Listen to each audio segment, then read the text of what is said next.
Pakcik cakap je, kejap lagi kita bagi tahu apa yang pakcik nak. Dia nak sekarang, satunya toto, keduanya nak tonggah hak keperluan hari tonggah dan dapur gas.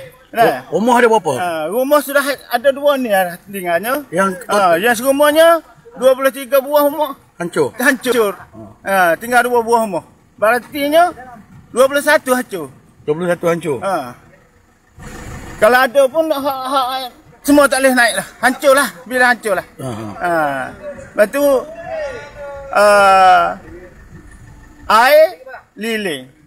Air bersih dan liling.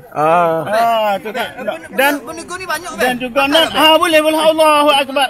Nama kampung apa? Kampung Dusunnya Kuala Kerai, Kelantan. Sini ada sekotok nah. Alhamdulillah. Anak tu lah. Berah. Berah. Liling. Kemoh. Dan juga nak tong gas dan dapurnya. InsyaAllah. Saya beritahu dia. Habis. Right. Kalau ada toto kak, boleh lah. Toto dah habis. Dia pergi arus sungai.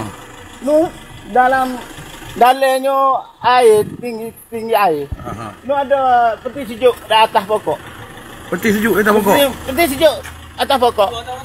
Atas pokok. Semua hanyut habis. Tong gas dah habis, dapur dah habis. Pakaian dah habis. Tempat duduk habis. Sekarang tak ada tempat tinggal lah. Semua buat di kampung Dusunnya ni.